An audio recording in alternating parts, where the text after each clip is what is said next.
So we're gonna start with the base. I want to try it 2 different ways. So since you do have like a few acne scars on both sides, there's more prominent. I think they're redder on this side, than this side. But I feel like I've got an even amount on both sides. If you guys want like a really good tutorial on it, I recommend Lisa Eldridge. She has a really good tutorial on how to like spot conceal, and she does it on a girl who has like a lot of acne. So it's always good. Like I don't like when they do YouTube tutorials and being like how to do this, and you're like your model has perfect skin. Yeah, what are you talking about? I'm just gonna cover up the red. What redness are you talking about?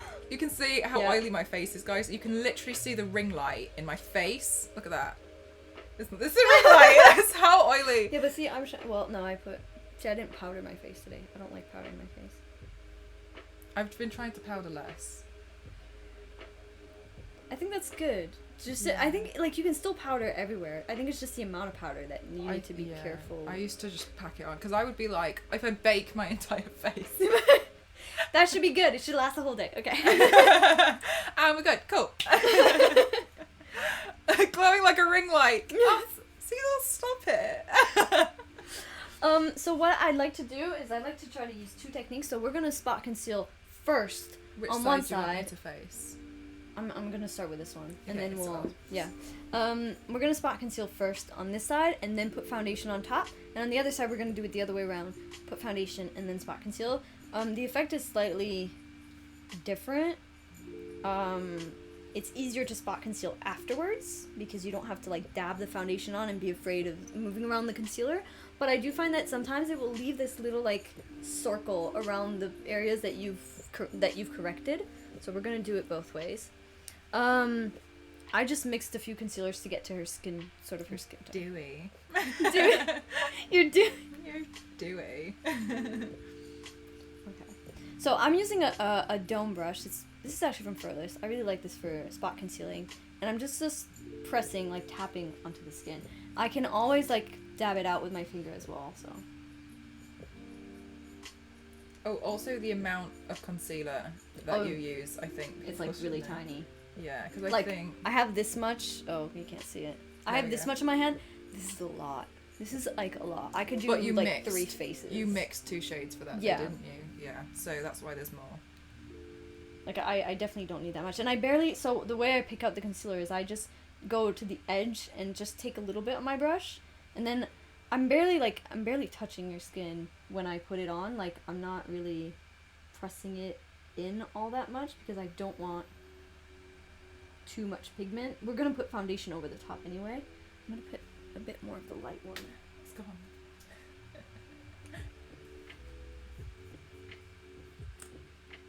Just going to mix in a bit more of the lighter one. When we go onto the foundation, can you talk about how many foundation shades you should have in your kit? Because that blew my mind. Did I tell you how many foundation shades? You told me about the importance of mixing. Oh, yeah. And that made more sense. Yeah, because I feel like nowadays with YouTube, we're like really in like a sort of consumerism society where it's like the more you have, the better it is. And I noticed that in makeup school as well, where it was like a lot of girls were like, I need this because I don't have this in my kit, rather than being like, I have this that could be used for something else. Oh no, okay. Oh, there it is. Okay, it's getting there. Okay, cool. There we go. I think that's... I was like, what's happening? Whereas, like, I remember when there was, like, I don't know, when Michelle Phan was very prominent on YouTube, it was more like, okay, this is the effect that she has. What do I have in my collection that could get me to that point? And that's the same thing with makeup, is that you don't need, like, every single new product that comes out. And you don't need, like, 50 foundations or 100, 200 eyeshadows. You can always mix things around, and like, just because something is labeled as a blush or a lipstick doesn't mean that you can't use it for something else. Noah says an alternative way to spot conceal is Hope, a prayer, and full coverage foundation. That is very true. We're gonna go into color correcting, and I'm gonna talk a little bit about full coverage foundation.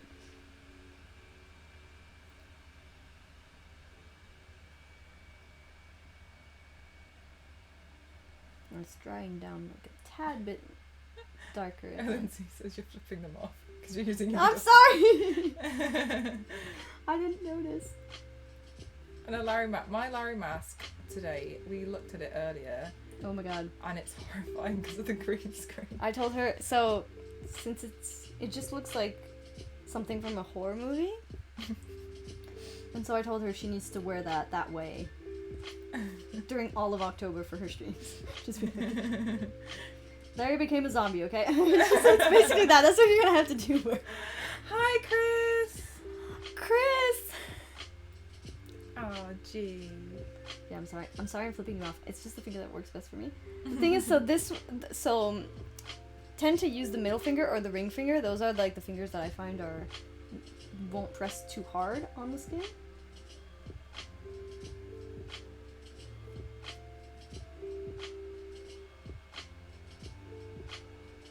Okay. So there's something that needs to be told about spot concealing, especially if you work in photography. There's no point in trying to completely remove everything from the face, because the retouchers that are going to retouch your picture are going to have they're going to struggle a bit more to retouch a spot that you've gone over and over and over again, like on the top of it, trying to remove it, because it's at one point it's just going to pick up like the dry skin, and it's going to be like, it's just going to get worse and worse instead of actually covering it up. So it's better to cover it up as best as you can. And if there's like a little bit of something peeking through, then that's fine. It'll be easier on the retoucher to remove something like that than to just try to remove like something that you've just kept on applying more and more makeup on. It's more will fix it.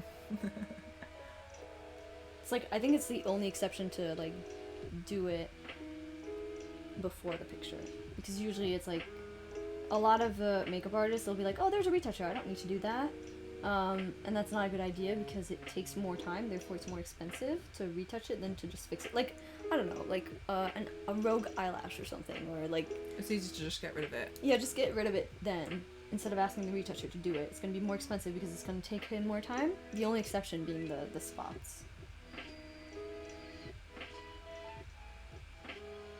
I barely have anything on my brush now. It's just a little bit of pigment.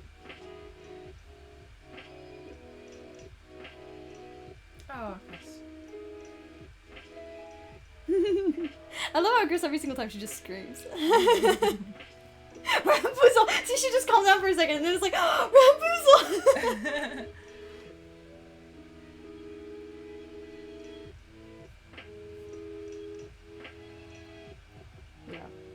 You can, so if, I'm gonna delve a little bit into, color correcting. Sometimes, when you have an area with a lot of spots on it, does it hurt right there? I feel like this one, okay. I just wanted to be sure. You'll find that the area can be a bit red. So you can do a bit of color correcting, beforehand. So it's unfortunate because they're not cruelty free yet, but one of my Thank you, Star Treasure. One of my favorite products for color correcting is actually from Makeup Forever. It is their base makeup, and they have it in just like a hydrating clear one, and they also have it in a yellow, an orange, a green, and I think like a pinkish one that I never use. So I think we're, for like the basic color correcting, I think we're done on this side. If you like if you turn, so you can see there's still like a little bit of, Just get that ring light away from my face. especially here, there's a little bit of redness coming through here, but the foundation will be enough to cover it, and then you can always like go back. So I'm gonna use two brushes for the foundation since we've covered the acne scars first. I use two brushes, so this is like the first brush that I use. It's my favorite foundation brush. If I were to swipe it on here, I would just remove all the work that I've done. So I'm gonna use another brush. This is where people would like to use sponges, basically. I'm gonna use another brush that it's rounded. It's just a circle, basically. I'm turning it. It's a circle. It's like a dome shape, and it acts like a sponge. when you would do it on yourself, then you would use a beauty blender and just stipple it on so that you don't move the work that you've done before. So I'm just Oh, Chris, so we're doing 2 different versions of the acne scar coverage today. This one was before foundation, and this side, which we haven't done yet, is going to be after foundation.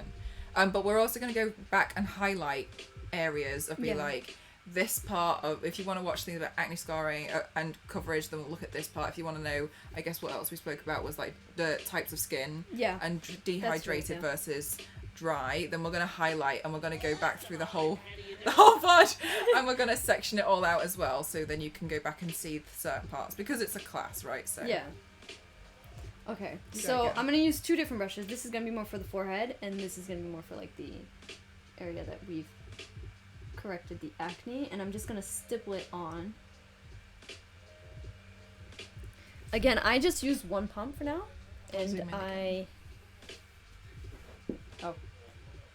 and sorry, I keep cutting off your face. It's okay. I mean, they don't need to. You're the diva, anyway. So lower my. Sounds like a mild cry of fear. No, I think we'll do it together so that she isn't alone being like, oh god, what do I got? Yeah, we'll do that together. So the way I load up my brush is I just pull it down a little bit, and I there's barely anything on my brush. I prefer working up. Why? Rather than putting on a lot.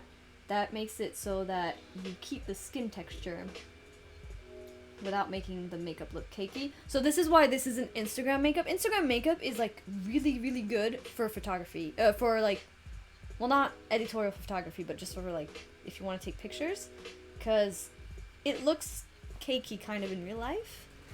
But as soon as you take a picture of it, it doesn't look cakey at all anymore.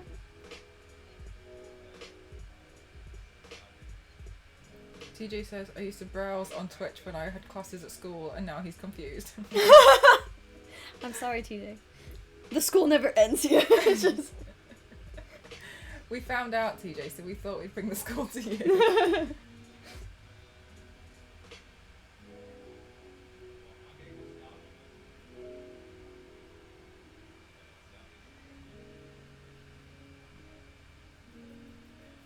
IG makeup. Yeah, it's a different style of makeup. I find that like when I look at the really big artists on Instagram, their pictures look really, really good.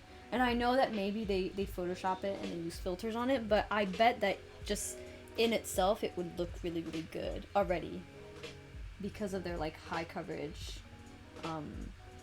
Nikki Tutorials really loves her high coverage foundation, doesn't she? Absolutely. Yeah, but like her pictures look like flawless. Yeah. When you look at it, you're just like, this is really flawless makeup. But I wouldn't want to wear that every day. It's not my kind of thing. No, it's heavy. So that's why I thought this masterclass was actually a really good idea, because when I look at Instagram makeup, you feel as if everyone's wearing that, but when you actually go outside, no one's wearing that type of makeup. No. Because no one has the time to do like a full beat in the morning. Be like, yeah, I'm gonna wake up 3 hours early to just to bake my face. It's not realistic. Oh, hello girl, so glad I got to catch a stream. Well, watching before I go to bed, you'll learn so much. Thanks, girl. Thank you. I appreciate that. Elise is a pro, right? So, do what she says. Just try it. Don't be like, oh, it's totally gonna work for me. That's the thing with makeup too, is I feel like, again, on Instagram and social media, we've been like told to be like, oh yeah, this is going to work on everyone. You do it. Yeah. And it's like, no, it doesn't work on everyone. It's just because you have to do your eyeliner this way, your eyeshadow this way, bake in this, like, with this product. No, it's gonna work on some people, but not everyone. Wait, are you not doing your makeup for 3 hours every morning? Okay, Alina, did that happen with you? When I was, like, younger, right out of high school, I would just, like, I would just be, like, I would do my makeup for an hour. And then I got, like, to engineering school, and I was just like, no, fuck that. I don't have time for that. I want to do that. Gosh. Like, you, like, get up, and you, like, do your hair, do your makeup, and then, like, you get at one point in life, you're just like, no. I'm over this. I'm just totally over it. I saw a tweet the other day, and it said, I'm very impressed at how ugly I'm willing to look in public now. Yes, exactly. No, but that's me. It's just like, now I'm just like, okay, I don't really care anymore. It's like, Okay, I don't know acne any of you scars. anyway. And what? Like, And just- like- I want milk. Okay, I'm gonna switch brushes soon. So I've been going over this area multiple times, but every single time it's been like a very, very thin layer.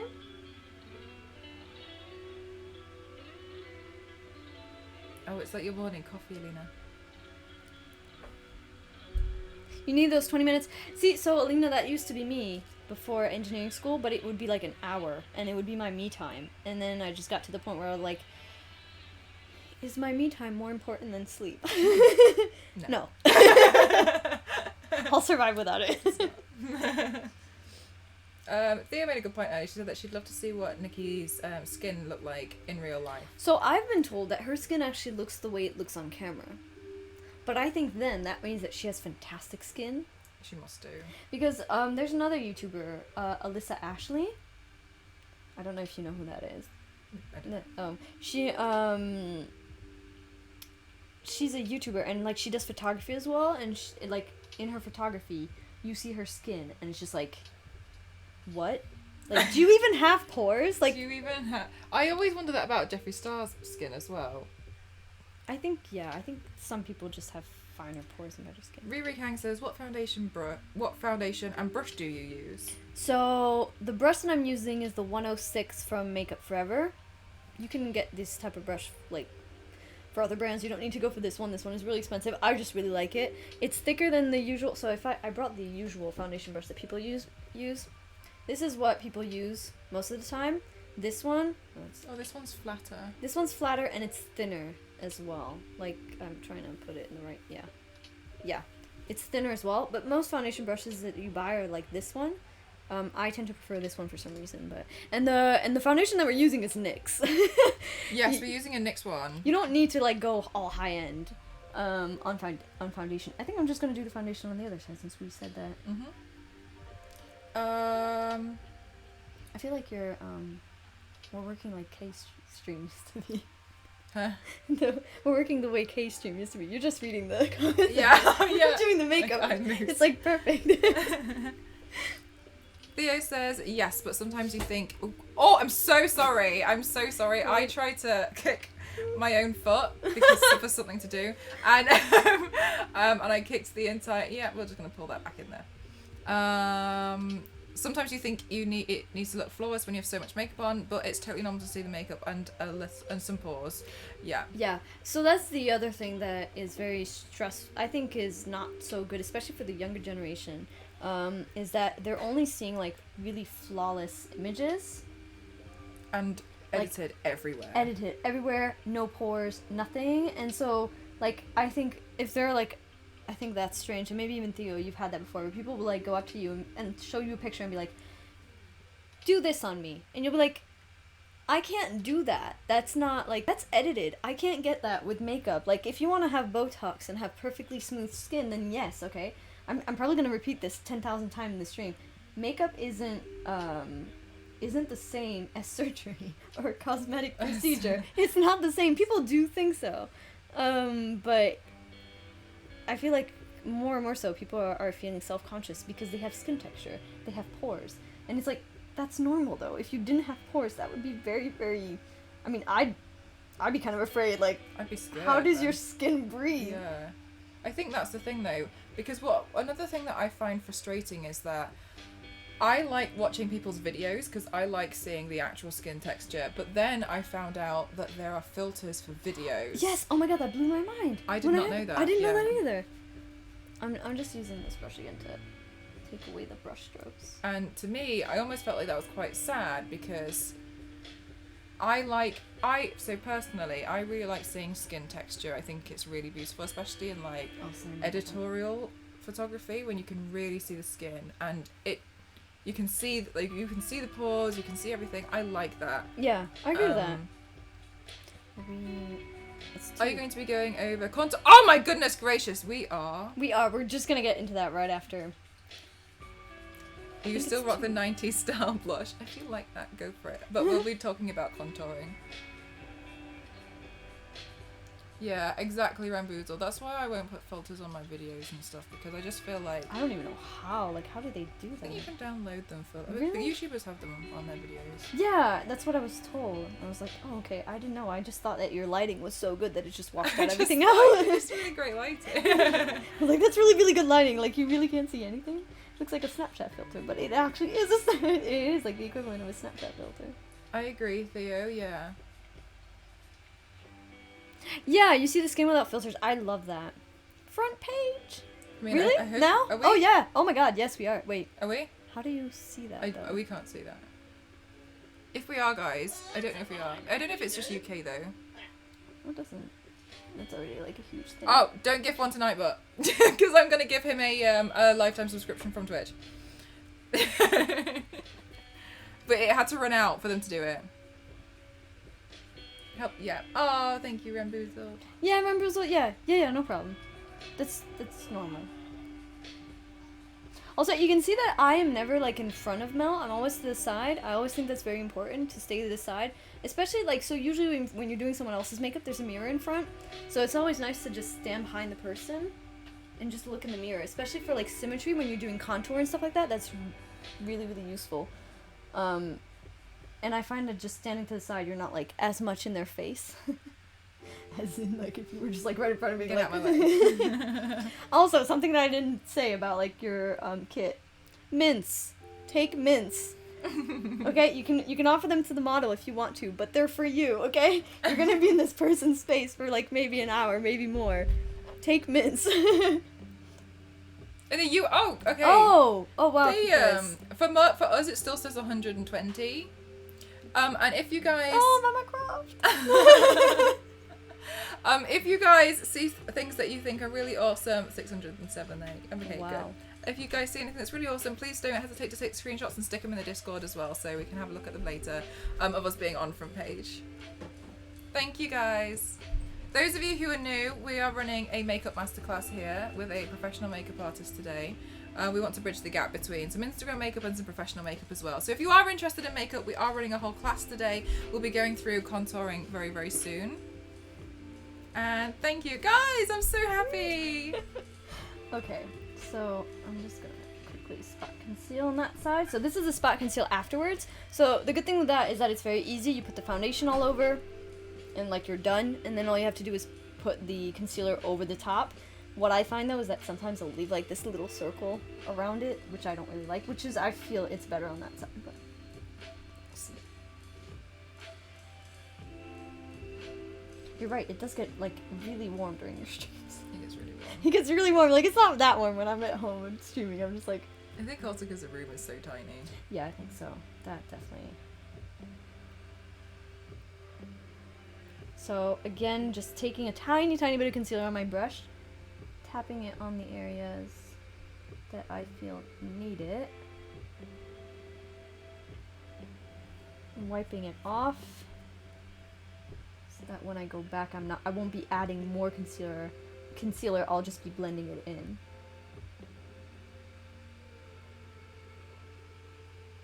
Again, like with everything with professional makeup, it's always good when you like go little by little and add like just a little bit at a time. It's always, you can always add more.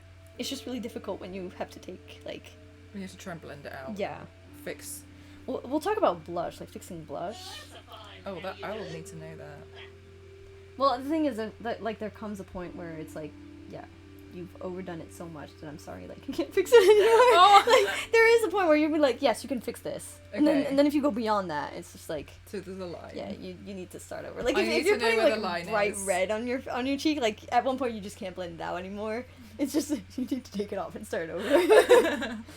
But usually, like most of the mistakes that people do, I think we'll try to do one with mascara as well. Show how to fix that, like actually do it, like make a mistake with mascara. Most of the mistakes that you'll do, like for every day to day, you can totally like fix it. Thanks, guys. Okay, and then I'm just gonna go back with the foundation brush and just tap it all out.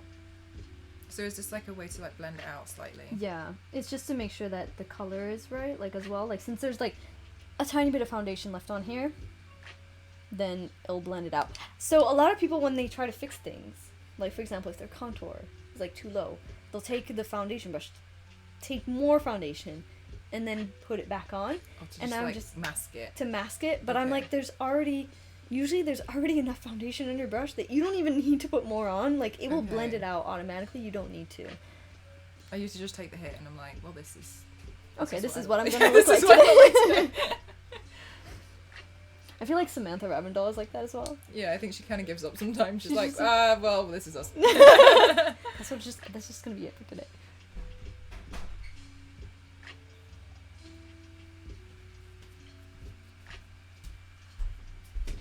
Okay, another thing about spot concealing. So I think like a lot of people put a lot of pressure on themselves when they try to spot conceal, and they want like the thing to disappear completely. Again, makeup. Make it vanish. Yeah, make it vanish. Makeup is not surgery.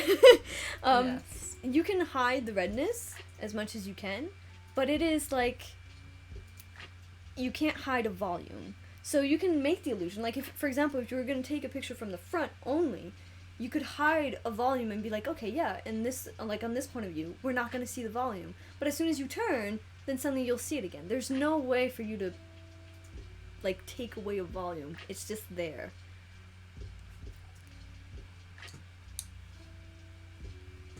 So are we concealing now, or is it a bit of both? So I've concealed, and then I just blended out. I didn't add any foundation. I just blended out using the bigger brush on there. I'm just gonna put a little bit of foundation on your eyelids. And close your eyes.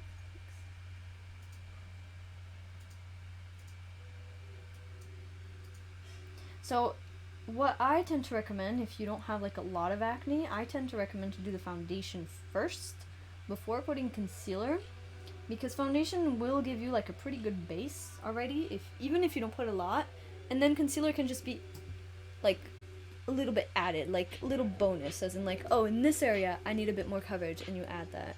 Oh, I swatched a while back like 10 foundation shades from Makeup Forever because someone was like, I have this foundation shade, I think it was like the HGY 235, but it's too yellow, what foundation should I get?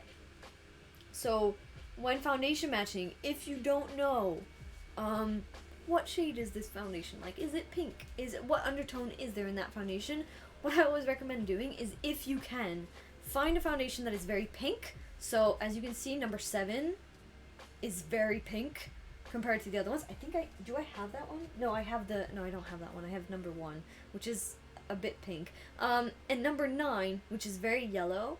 Put them next to each other, and then put the one that you have, like, or put the one that you want, like you want to know which undertone it is in the middle, and you'll directly see which one it's closer to. If it's closer to the yellow side, it probably means that it's either more neutral or has a yellow undertone. If it's closer to the pink side, then it means that it's a cooler, pinker undertone to that foundation.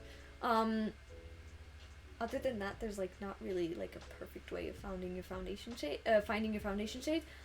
What I tend to do, and what I was taught, is you always shade match here, okay, on this side. That's the closest part to your neck. Keep in mind though that finding your foundation shade is like again like a very global view. Like if my arms were really, really tanned, and for some reason only my neck and my face were not tan, it would be smarter for me to get a foundation shade that was a little bit darker than the one that I was used to. Simply because, like, overall, when people would see me in the streets, it'd be like, it would look really weird if I was suddenly like really pale up to here and then suddenly like extremely tan down. So I would try to darken that up. It's not always necessary to shade match your face to your neck.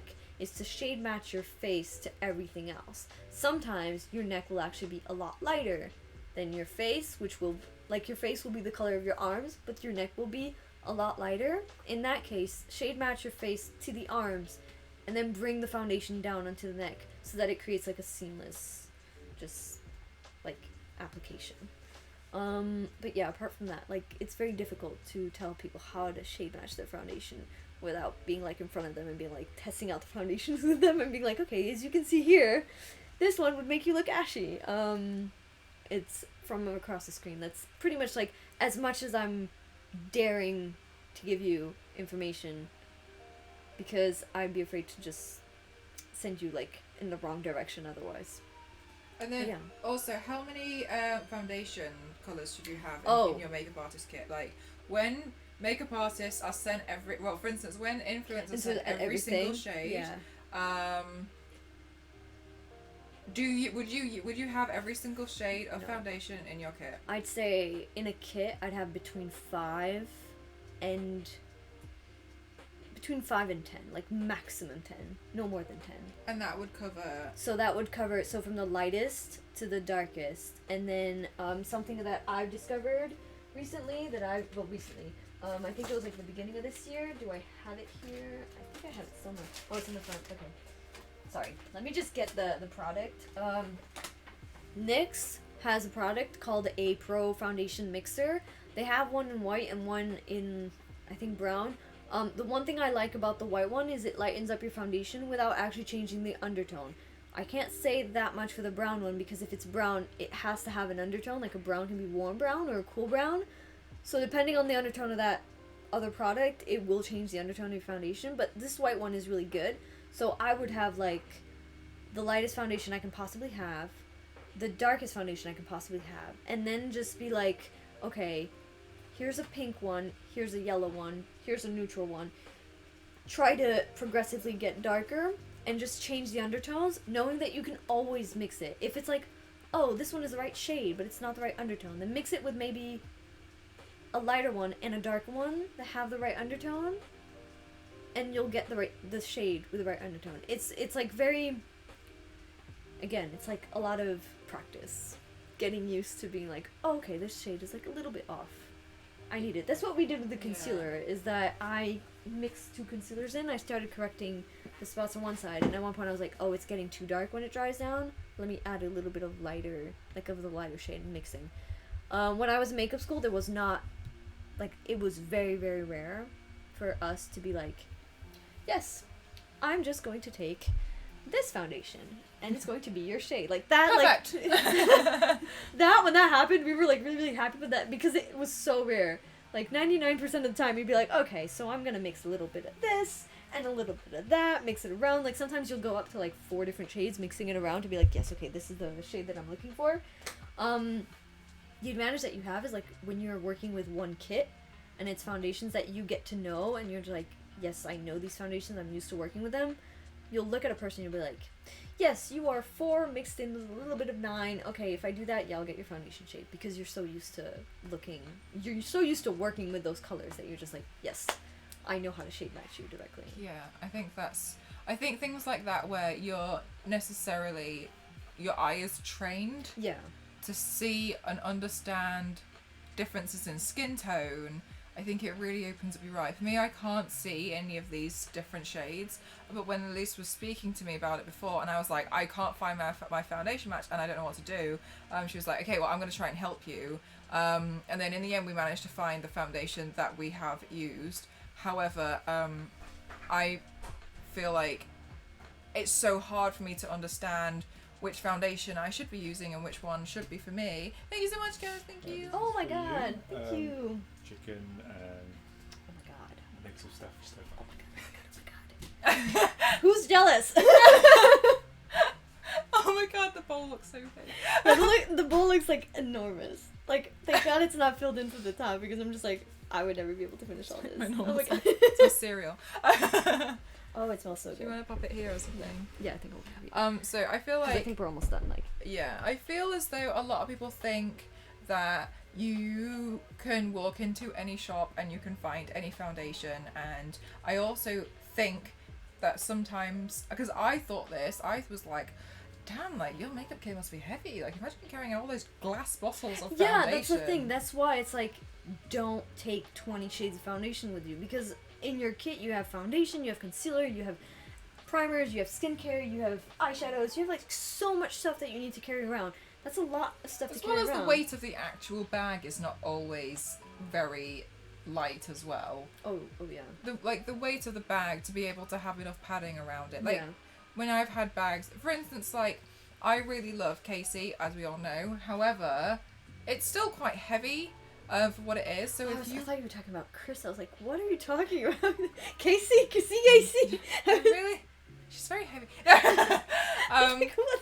Like for me, like my makeup train case. Yeah. It's really great. It's one of the best investments I have, because occasionally I'll need to bring my kit over to somewhere else. For instance, when I went to go see Soph and I needed to bring all my stuff and I needed to have everything organised, because as soon as I got there it was take the paints out and we start going.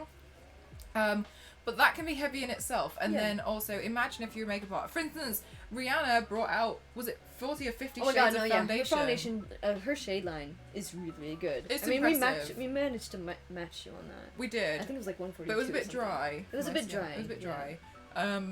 Which is a little bit of a shame. However, imagine carrying 40 glass bottles of foundation. You can't do that. No, and then imagine going to another country with that. Because, for instance, it's like you can't. Yeah, you can't. And a lot of people, so if you were talking about glass bottles of foundation, a lot of people will, like, I depotted this. This is the Makeup Forever foundation.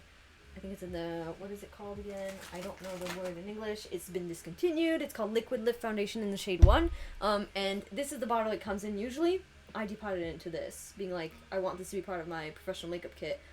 This is, like... Oh yeah, it's actually quite heavy. It's heavy. And then you try this, and it's...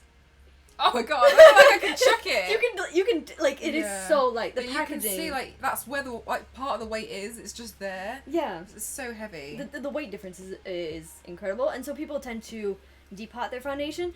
That is also a good tip, because unfortunately people tend to judge you depending on, like, the brand that you use. Like, this NYX foundation is actually really good. You know, I think it's really good. But I initially before would have been like, oh, you know what, maybe it's not going to be as good as Fenty, because Fenty's more expensive. Yeah. So that's how we were in Boots. I was really hesitant, because I was a bit like, I would rather get Fenty, but realistically it's because it's more expensive, and I think it's going to do better because it's more expensive. Oh, it's the more high-end one, it's obviously going to be better. But it turns out that the NYX one suited me a lot more, because it didn't dry out my skin.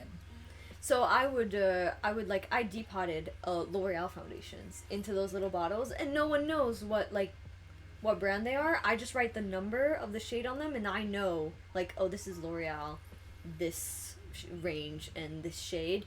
And the client doesn't need to know, like, what brand of foundation you're using on them. I mean, as long as the foundation looks good, that's all that matters. They don't need to know that you're using, like, this Tom Ford, like, 90 foundation on their face, or if it's like a NYX 10-pound foundation or something. Yeah. It doesn't matter as long as the result is there. So depotting is like a really good tip. I found that nail artists get the same thing as well, but except that they can't depot. Oh yeah. Whereas people are like, I want that one because it's Chanel, and I had my nails done when I worked with Krylon. Yeah. You don't like the Chanel ones? Yeah, like it lasted like 6 hours on me, and then it started chipping. And I asked her, I was like, do you find that the Chanel ones are better? And she was just like, no. She said everybody who, when I do the nails on people, they see the brand and they want to go for it. But it's honestly, it's no better than some of the, she's using a lot of the, it's OPI. But people see the those brand. Are really good, yeah. Yeah, and they gravitate towards it because they're like, oh, you're doing my nails and I'm paying you to do my nails, but you've also, I can see that you've got that Chanel. So while you're doing my nails, I want you to do it with the Chanel colour because it's the expensive brand. Necessarily, the formula might not be as good. You can just be paying for the brand. Especially nowadays, I find like there are more and more brands that are like creating really high quality makeup for a very low price. So nowadays, like, it's just kind of like, why would I pay more?